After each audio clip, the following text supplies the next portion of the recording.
तो कैसे हैं आप लोग? उम्मीद करते हैं अच्छे होंगे। हम लोगों ने पिछले टॉपिक में अक्षर संख्याओं की घात यानी एक्स वाई जेड की जो है पावर समझा था कि किस तरीके से हम लोग इसको यूज करेंगे। ठीक है, मतलब किस तरीके से इनको हल करेंगे, आगे चलकर इनका यूज भी करेंगे हम लोग। आज के इस टॉपिक में हम लोग उसी से जुड़ा हुआ चीज पढ़ेंगे, चर और अचर। बस अक्षर संख्या को ही एक नया नाम चर दे दिया गया। तो थोड़ा सा हम लोग इसको टेक्निकल भाषा में, मैथमेटिशियन लैंग्वेज में समझेंगे कि ये चर क्या होता है और अक्षर क्या होता है। वैसे मैंने आपको अक्षर संख्या तो बता ही दी है कि अक्षर संख्या क्या होती है।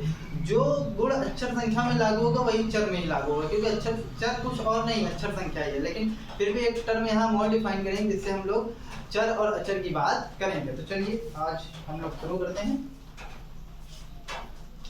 हमारा टॉपिक है चर तथा अचर, जिसको हम लोग इंग्लिश में कहते हैं वेरिएबल एंड कांस्टेंट।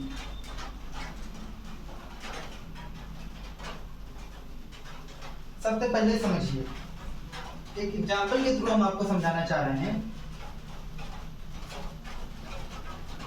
कि अगर आप जाने तो वृत्त का जो व्यास होता है, वृत्त का व्यास जो होता है, वृत्त का व्यास जो होता है वो होता है भैया 2 गुणे त्रिज्या। क्या होता है? 2 गुणे त्रिज्या। अब थोड़ा सा इस पर हम लोग चर्चा कर लेते हैं। जो आपका वृत्त होता है, वृत्त क्या होता है कि किसी बिंदु से एक निश्चित दूरी पर बिंदुओं का समूह ही वृत्त कहलाता है। वृत्त के बारे में हम लोग आगे जानेंगे। फिलहाल हम यहाँ व्यास टर्म आया हुआ है और त्रिज्या आया हुआ है, तो इस पर डिफाइन करेंगे कुछ चीजें। तो देखिए, जो वृत्त होता है, वृत्त में जो होता है एक वृत्त की जो ये वाला भाग आप देख रहे हैं ना, ये जो निश्चित दूरी पर जो बिंदुओं का समूह है, ये वाला, इसको हम लोग वृत्त की परिधि कहते हैं। परिधि यानी कि डायमीटर। ठीक है, तो वृत्त के किन्हीं 2 भागों को, अगर परिधि के 2 भागों को आप मिला दें, इस तरीके से आप मिला दें, तो ये आपका क्या कहलाता है? जीवा कहलाता है। क्या कहलाता है? जीवा कहलाता है। लेकिन एक ऐसी जीवा जो वृत्त के केंद्र से होकर जाती है। कहां से होकर जाती है भैया? वृत्त के केंद्र से होकर जाती है, वही जीवा को हम लोग व्यास कहेंगे। ठीक है, या यूं कहें, जब हम वृत्त की परिधि पर किन्हीं 2 बिंदुओं को मिला देते हैं और उन बिंदुओं को मिलाने पर वो जो रेखा है वो वृत्त के केंद्र से होकर जाती है, तो वृत्त का व्यास यानी डायमीटर कहलाती है। तो डायमीटर आप समझ गए। अब समझिए वृत्त की त्रिज्या क्या होती है। त्रिज्या जो होती है वो वृत्त के केंद्र से लेकर परिधि तक की दूरी होती है। ठीक है, वृत्त के केंद्र से लेकर परिधि तक की दूरी ही वृत्त की त्रिज्या कहलाती है।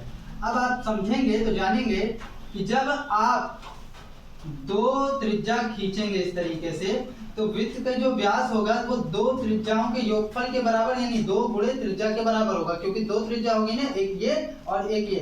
तो व्यास क्या होगा? 2 त्रिज्या मिलकर ही तो व्यास बनाते हैं, इसलिए वृत्त का व्यास का फॉर्मूला होता है 2 गुणे त्रिज्या। ठीक है, अब थोड़ा सा आगे आते हैं। ठीक है, तो यहाँ हम लोग अक्षर संख्या का प्रयोग करेंगे। माना वृत्त का जो व्यास है आपका, वृत्त का जो आपका व्यास है, व्यास को इंग्लिश में डी कहते हैं, इसलिए हम लोग इसको व्यास को इंग्लिश में डायमीटर कहते हैं, इसलिए हम लोग इसको डी मान लेते हैं। क्या मान लेते हैं? डी।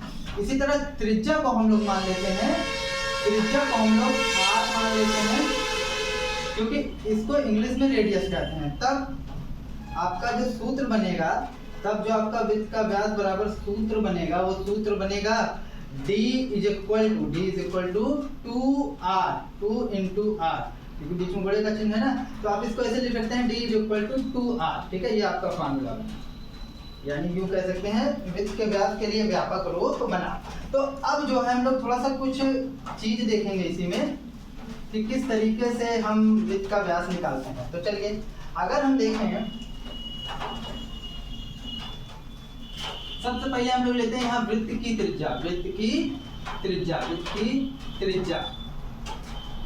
त्रिज्या, जिसको हम लोग r बोल दिए हैं, और ये हम लोग लेंगे सेंटीमीटर में। किसमें लेंगे भैया? सेंटीमीटर में। फिर यहाँ पर हम लोग क्या लिखेंगे? 2 into r। तो वृत्त की त्रिज्या से हम लोग जो डायमीटर का फॉर्मूला लिखे थे उसको भी हम लोग सेंटीमीटर में ही लेंगे। उसके बाद हम लोग यहाँ पर लेंगे व्यास। व्यास को हम लोगों ने डी से प्रदर्शित किया था, ठीक है। ये भी आपका सेंटीमीटर में ही होगा। अब जरा समझिए, अगर वृत्त की त्रिज्या को मैं 1 रख देता हूँ तो इस 1 के अकॉर्डिंग त्रिज्या 1 अगर हो जाएगी तो व्यास क्या हो जाएगा 2 × 1, यानी व्यास आपका हो जाएगा 2 सेंटीमीटर। कितना हो जाएगा 2 सेंटीमीटर। अगर वृत्त की त्रिज्या को हम 3 रख देते हैं, क्या रख सकते हैं 3 रख देते हैं, तो आपका व्यास जो हो जाएगा 2 × 3 यानी 2 3 6 हो जाएगा, 6 सेंटीमीटर। इसी तरह अगर मैं यहाँ 4 रख देता हूँ त्रिज्या, तो आप पाएंगे कि 2 × 4 तो ये हो जाएगा 4 × 8 सेंटीमीटर। क्या हो जाएगा 8 सेंटीमीटर। तो आप एक चीज समझिए, यहाँ कुछ चीजें हैं जो बदल रही हैं। क्या बदल रही हैं, थोड़ा समझिए। यहाँ पर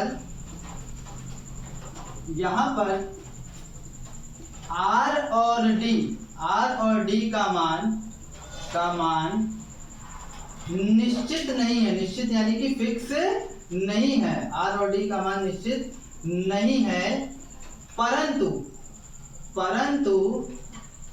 2 जो आपका 2 है वो तो निश्चित है ना, 2 निश्चित है, ठीक है। आप देख सकते हैं, आप देखकर भी समझ सकते हैं कि अगर आप देखिए R की वैल्यू को आप बदल रहे हैं, 1 रख रहे हैं तब D कुछ और हो जा रहा है, 3 रख रहे हैं तब कुछ और हो जा रहा है, 4 रख रहे हैं तब कुछ हो रहा है, इसी तरह आप चलते जाएंगे। तो R क्या है, अगर आप देखेंगे 2 × R, तो R किसी भी वैल्यू के लिए फिक्स नहीं है, कुछ भी हो सकता है। तो ये 2R हो जाएगा आपका व्यापक रूप।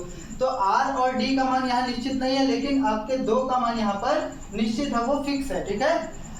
तो आइए अब एक और एग्जाम्पल के साथ समझने का इसको प्रयास करते हैं। Example number 2। तो आपने एक फॉर्मूला जानते हैं आप, चार्ज इक्वल टू दूरी बटा समय।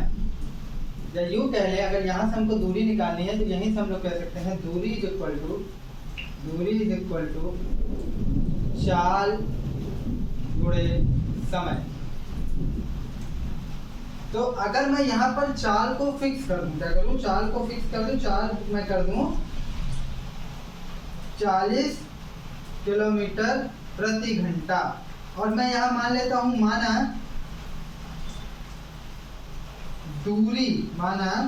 दूरी को हम लोग d से रिप्रेजेंट कर देते हैं क्योंकि डिस्टेंस होता है, और समय को हम लोग यहाँ पर t से प्रदर्शित कर देते हैं क्योंकि टाइम होता है। हो सकता है बैकग्राउंड में कुछ आपको नॉइज सुनाई दे क्योंकि यहाँ बारिश बहुत तेज हो रही है, तो थोड़ा उसको निगलेक्ट कीजिएगा। तो अब आप समझिए, अब अगर आप एक टेबल बनाएं, मान लीजिए आपको समय पता है, यानी कि t पता है, इसमें घंटे में यानी आवर्स में। तो यहाँ से आप जो है समय पता है और आपने जो है उसको चाल को फिक्स किया है, चाल को आपने फिक्स किया है। चाल क्या है, चाल आपकी है 40 किलोमीटर प्रति घंटा। तो यहाँ से अगर आपको दूरी निकालनी है तो आप निकाल लेंगे भैया दूरी। तो दूरी निकालेंगे तो दूरी बराबर क्या है, आपने यही फार्मूला लिखा है ना, चाल गुणे समय, ठीक है। अब देखिए, अगर समय 1 घंटा है तो चाल तो आपका फिक्स ही है 40। तो दूरी क्या हो जाएगी भैया, दूरी हो जाएगी आपकी 40 × 1 यानी 40 किलोमीटर। और अगर हम लोग समय को 2 घंटे, मतलब उसी गाड़ी को 2 घंटे तक चलाएं 40 किलोमीटर तक, तब चाल तो फिक्स ही है, तब आपकी दूरी क्या हो जाएगी, दूरी आपकी हो जाएगी 40 × 2 यानी कि 80 किलोमीटर। क्या हो जाएगी 80 किलोमीटर, ठीक है। अब यही समझिए, अगर मैं 3 कर दूं तब ये हो जाएगा 40, फिर दूरी फिर बदल जाएगी, तो दूरी क्या हो जाएगी 40 × 3 यानी 120 किलोमीटर। तो अब यहाँ समझिए, आप ऐसे यहाँ पर क्या है t का मान बदलते जा रहे हैं, तो लेकिन ये 40 तो आपका फिक्स है, हर जगह फिक्स है 40 को, कभी चाल को आपको नहीं बदलना है, तो ये 40 ही है। और दूरी आपकी क्या हो जा रही है, दूरी आपकी चाल गुणे समय के बराबर यानी 40t हो जा रही है। तो यहाँ पर भी आप एक चीज समझिए, यहाँ पर भी देखिए 40 जो है नहीं बदल रहा है, यानी कि आपकी चाल जो है वो नहीं बदल रही है, और जो दूरी है वो बदल रहा है, और जो समय है वो बदल रहा है। बेसिकली हम लोग समय बदल रहे हैं तो उसके अकॉर्डिंग दूरी भी बदल जा रही है। तो ये बदलने का क्या कॉन्सेप्ट मैं क्या समझाना चाह रहा हूँ, तो यही से मैं आपको समझाना चाह रहा हूँ कि ऐसी राशि या ऐसी वे मान जिनका जो कोई निश्चित मान नहीं होता, यानी कि जो परिस्थिति के अनुसार बदल जाएं, उन्हें हम लोग चर कहते हैं। और जिनका मान परिस्थिति के अनुसार नहीं बदलता वे अचर कहलाते हैं। तो अगर आप देखें तो चर क्या होता है, जिनका मान परिस्थिति के अनुसार, सिचुएशन के अकॉर्डिंग बदल जाए, परिस्थिति के अनुसार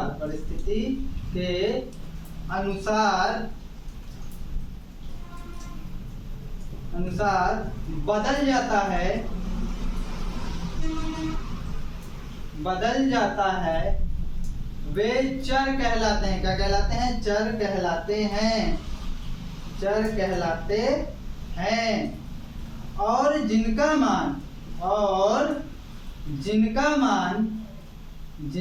मान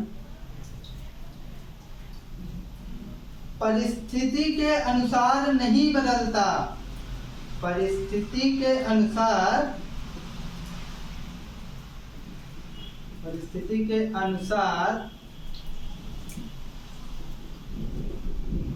नहीं बदलता,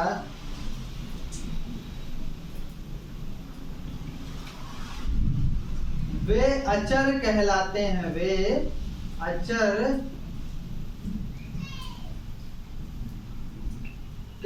हैं। जरा समझिए, आपने जो एग्जाम्पल लिया था पहले वाले एग्जाम्पल में, आपने क्या लिया था, पहले वाले एग्जाम्पल हम लोग ने लिया था व्यास बराबर, मैं शॉर्टकट में लिख देता हूँ, d = 2 × r। तो यहाँ पर r को बदलने पर d भी बदल रहा था ना, तो r और d बदल रहे थे, यानी r और d परिस्थिति के अनुसार बदल जा रहे थे। तो ये क्या हुए, चर हो गए। और ये दो, चाहे r और d की कोई भी वैल्यू हो, ये नहीं बदलता, ये हमेशा 2 ही रहता है, ये हमेशा कभी नहीं बदला। आप देखेंगे वहां पीछे तो 2 का गुणा सब में हुआ है, चाहे r उस समय चाहे जो भी रहा हो।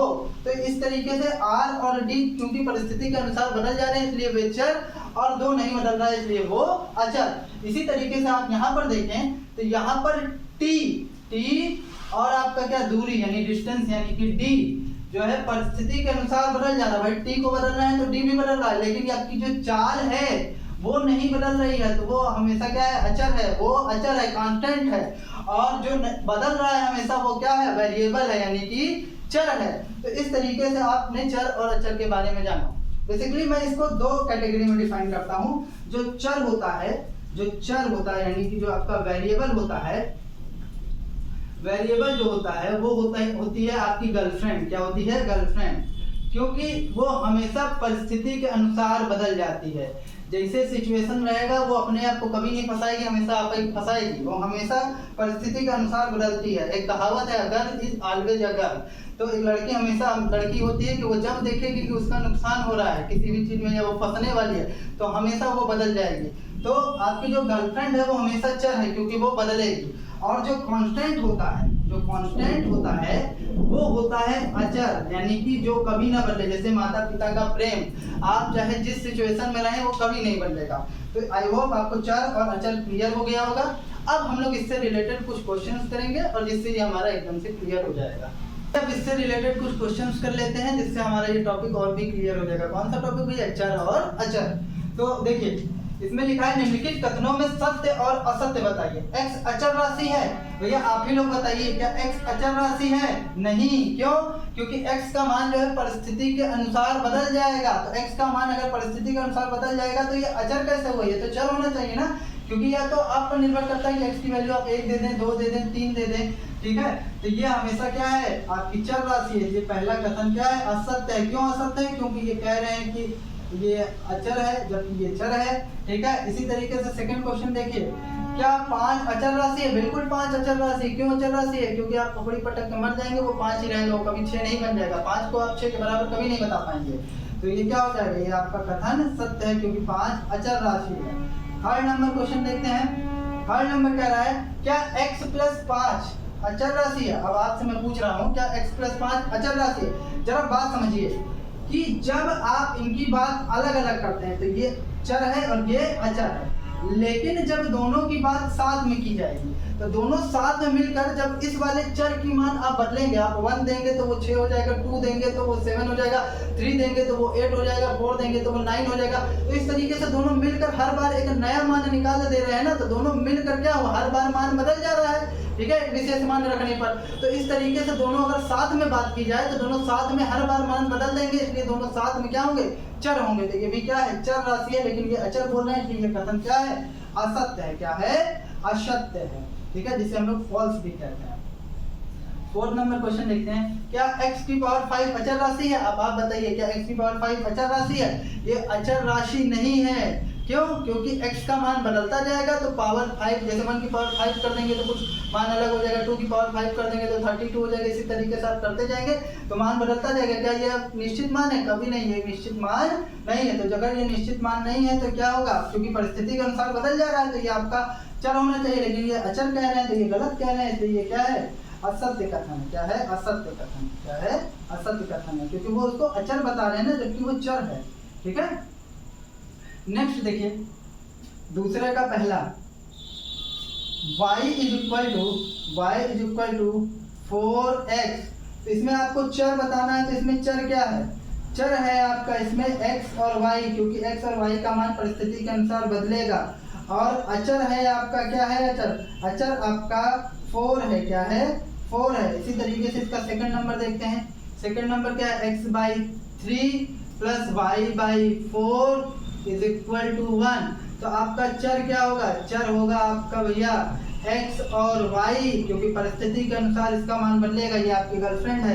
इसी तरीके से अचर जो होता है ये क्या होगा, इसका मान परिस्थिति के अनुसार ना बदले, तो 1, 3 और 4। इसी तरीके से थर्ड नंबर क्वेश्चन हम लोग देखेंगे। थर्ड नंबर क्या है, सॉरी ये 4 नंबर क्वेश्चन था, चलिए क्रम ही तो बदला है, 4 नंबर।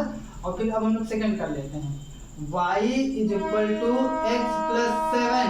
तो इसमें आप चर ढूंढेंगे तो चर इसमें क्या है, x और y है, और अचर अगर आप इसमें ढूंढेंगे तो अचर इसमें क्या है, 7 है, ठीक है। इसी तरीके से आप ये वाला भी क्वेश्चन कर लेंगे, इसमें चर अचर बता लीजिएगा, इसमें भी चर अचर आप बता लेंगे, ठीक है। अब हम लोग पूरे एक्सरसाइज जहाँ तक अब पढ़ें, क्योंकि ये आपका लास्ट टॉपिक है चर और अचर, तो अब सारे टॉपिक को मिलाकर हम एक जो है मिश्रित क्वेश्चन कर लेते हैं, जिसको हम लोग दक्षता अभ्यास बोलते हैं। तो उसको करने के बाद आपका ये टॉपिक यानी ये चैप्टर ही पूरी तरीके से क्लियर हो जाएगा, ये टॉपिक भी समाप्त हो जाएगा और आपका ये चैप्टर भी समाप्त हो जाएगा।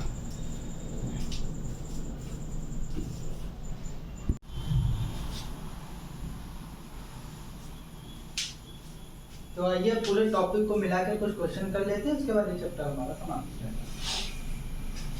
निम्नलिखित गणितीय कथनों पर ध्यान दीजिए तथा अपनी अभ्यास पुस्तिका में बॉक्स के स्थान पर अक्षर संख्याओं के लिए संख्या लिखिए।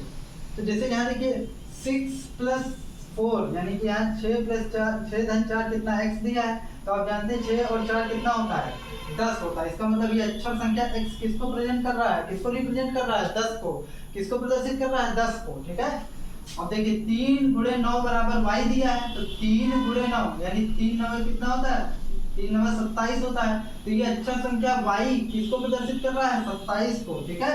6 में से 2 गया कितना, a बच रहा है, तो आप जानते हैं 6 में से 2 गया तो 4, तो यहाँ a किसको प्रदर्शित कर रहा है, यानी a बराबर यहाँ क्या है, 4 है। अब b में आपने b में भाग दिया किससे, 2 से, तो 5 आया। तो आप जानते हैं कि अगर आप 10 में भाग देंगे 2 से तो 5 आएगा। यहाँ पर b किसको प्रेजेंट कर रहा है, रिप्रेजेंट कर रहा है 10 को, ठीक है। तो अब हम लोग सेकंड नंबर क्वेश्चन देखते हैं। सेकंड नंबर क्वेश्चन क्या है, 10 में से x घटाने पर प्राप्त संख्या। तो सेकंड का फर्स्ट 10 में से x घटाने पर तो क्या हो जाएगा, 10 - x।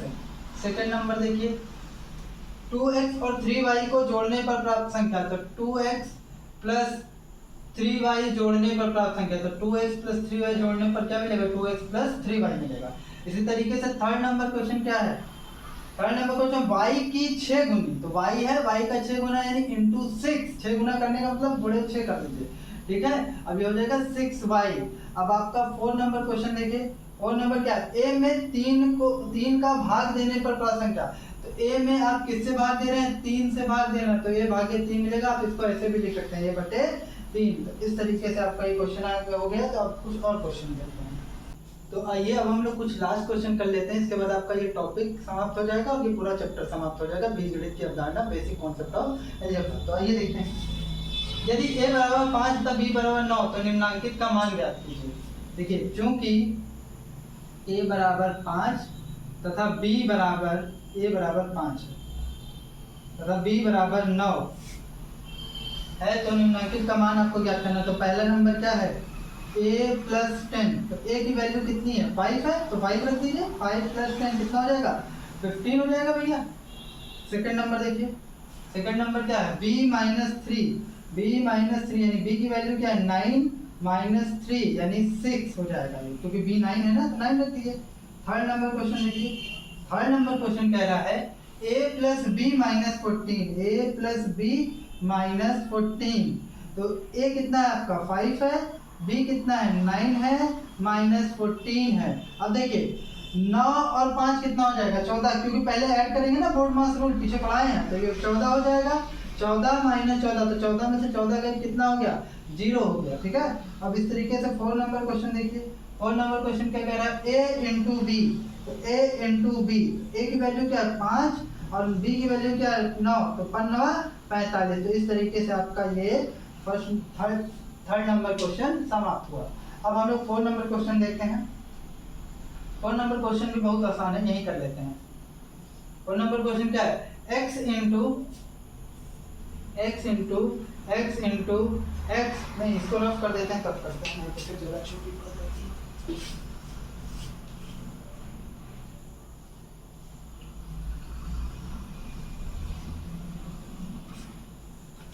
तो आप 4 नंबर क्वेश्चन देखिए, 4 नंबर क्वेश्चन क्या है, 4 का फर्स्ट x इंटू y, तो आप इसको देखेंगे तो पाएंगे ये 3 बार है ना, तो क्या हो जाएगा x की पावर 3, क्योंकि 3 बार है, इंटू y, ठीक है। y का तो कोई जोड़ीदार है ही नहीं, तो अकेले, तो ये हो जाएगा x क्यूब। अब बीच से आप मल्टीप्लिकेशन का साइन हटा सकते हैं, y हो जाएगा। सेकंड नंबर देखिए, 2 इंटू y, तो ये हो जाएगा 2 इंटू y, कितनी बार, 3 बार है, तो y की पावर 3 या y क्यूब भी कह सकते हैं ना, पीछे हमने बताया इसके बारे में, ठीक है। तो ये हो जाएगा 2, अब बीच से आप मल्टीप्लिकेशन का साइन हटा दीजिए, y क्यूब। फिर देखिए third number question, third number question क्या कह रहा है, 5 इंटू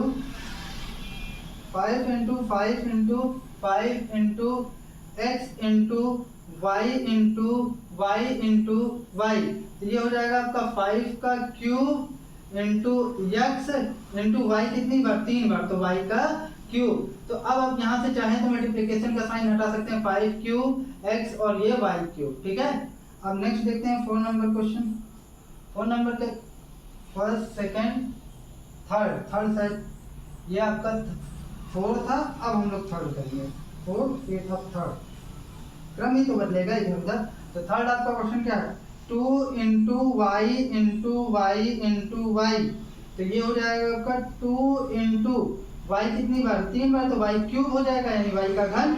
आप बीच से मल्टीप्लिकेशन साइन हटाकर y क्यूब कर सकते हैं। अब नेक्स्ट और लास्ट 5 नंबर है, ठीक है, क्या है, m इंटू m, तो ये आपका हो गया m 3 बार है, तो m का घन यानी m क्यूब।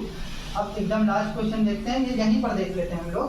रिक्त स्थानों की पूर्ति अपनी अभ्यास पुस्तिका में कीजिए। देखिए 10 3 बार है और t 3 बार है, यानी 10 की घात कितनी आएगी, 3 आएगी, तो खाली डब्बे में कितना 3, और यहाँ पर क्या मिसिंग है, t है, t होना चाहिए ना, t, और t कितनी बार है, 3 बार, तो इसकी घात कितनी आनी चाहिए, यहाँ पर 3 आनी चाहिए। इसलिए देखिए 4, देखिए 3 बार है, जिन्होंने 4 यहाँ लिखा, यहाँ खाली डब्बा दे दिया है, तो 3 बार है, तो यहाँ पर घन का वो साइन आएगा। इसी तरीके से ये 6 इंटू p, तो 6 है, और 2 ऊपर इन्होंने पावर लगाई है, घात इन्होंने 2 लगाई है, और p 2 बार है, तो आप यहाँ पर p कर दीजिए।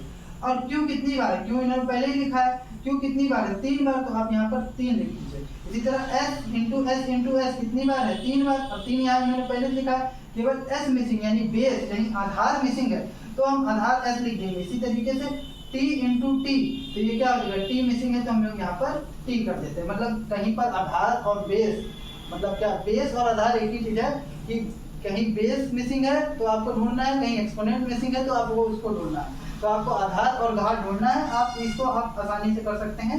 इसके साथ आपका ये पूरा चैप्टर समाप्त हुआ। और अगर आपको कोई कंफ्यूजन हो तो आप मुझसे कमेंट सेक्शन में उसको पूछ सकते हैं। That's all from my side.